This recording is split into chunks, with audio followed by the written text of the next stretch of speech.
नमस्ते छात्रों, कक्षा 10वीं के अंतर्गत अभ्यासितों में सभी का स्वागत करते हुए आज हम दिन क्रमांक 16 और 17 की ओर चल रहे हैं।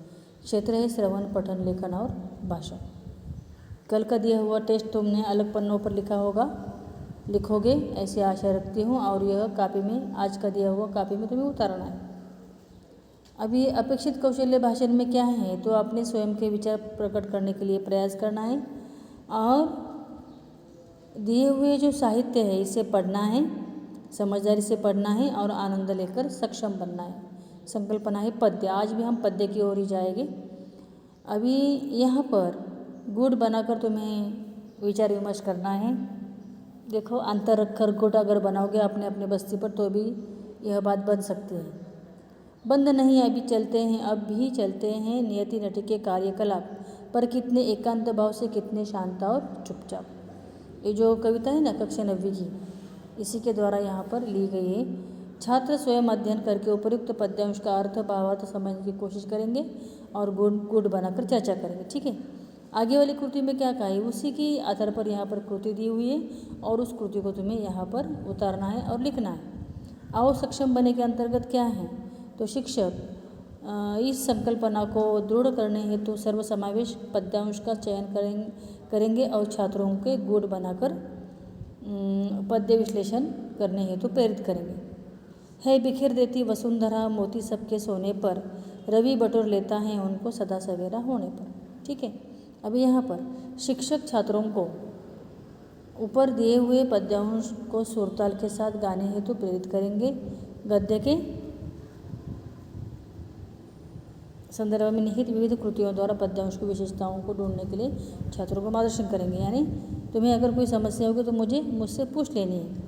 अभी यहाँ पर कल्पना के लिए यहाँ पर यह जो कविता दी है ना, इस कविता के द्वारा ही यह कृति यहाँ पर नीचे लिखनी है। अभ्यास करे में यह यहाँ पर जो दिया है इसे पढ़ना है और इसे पढ़कर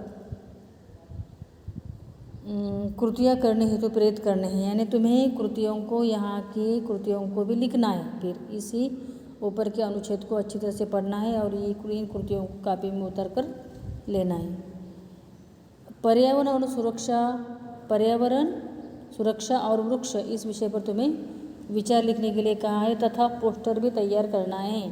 ठीक है, पूरक साहित्य क्या है, महादेवी वर्मा लिखित नीलकंठ रचना पढ़नी है। संदर्भ है मेरा परिवार। इस तरह हमने दिन क्रमांक कौन सा देखा है आज,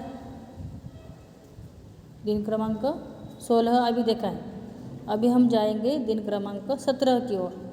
16 बिल्कुल आसान था, इतना कुछ अधिक काम भी नहीं। 17 की में क्या कहा है तो श्रवण, पठन और लेखन, इन्हें हमें क्या करना है, देखना है।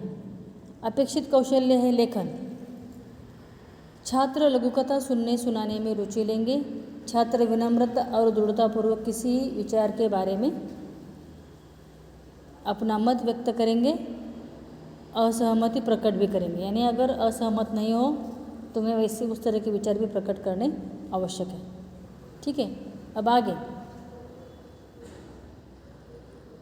अपने विचारों को व्यक्त करते शिक्षक छात्रों को भारत के महानता के विषय में महान वैज्ञानिकों का परिचय कराएंगे। यानी महान वैज्ञानिक कौन कौन से हैं तो महान वैज्ञानिकों में कई तरह के वैज्ञानिक, जैसे कि अभी APJ अब्दुल कलाम, इनकी जानकारी सभी को पता है तो इनके विषय में भी तुम्हें जानकारी हासिल करनी है, प्राप्त करनी है। यहाँ पर अभी वैज्ञानिक का एक पाठ कक्षा 9वीं के लिए था, वह जो पाठ है उसे तुम्हें पढ़ना है 9वीं का। वह पाठ क्या है, जैसे कि समस्या बताई गई दूसरे देश के ऊपर की समस्या, वह तो डॉक्टर का अपहरण, इस तरह का विज्ञान कथा की हरिकृष्ण देवसरे जी की यह एकांकिका है और उसके द्वारा हमें कुछ बातें यहाँ पर वैज्ञानिकों के विषय में कही है तो उसे हमें पढ़ना है और समझकर लेना है। तो विज्ञान कथा में यहाँ पर डॉक्टर के अपहरण में विज्ञान कथा जो बताई थी भटनागर जी की, डॉक्टर भटनागर जी की, यह इसका एक अनुच्छेद यहाँ पर दिया हुआ है। ठीक है, अब आगे स्वयं अध्ययन कर उपयुक्त गद्यांश को समझने की कोशिश कर गुट बनाकर तथा अन्य छात्रों के साथ चर्चा करेंगे और इन कृतियों को लिखोगे। अभी यहाँ पर आओ सक्षम बने में भी यही विज्ञान कथा का ही एक अनुच्छेद, इसे तुम्हें पढ़ना है। और ये जो एरो बताया, इस एरो में जाकर तुम्हें पढ़ने के लिए सूचित किया है। यह कृति इसके द्वारा लिखनी है और फिर पानी का महत्व समझाते हुए छोटे भाई बहन को पत्र लिखना है।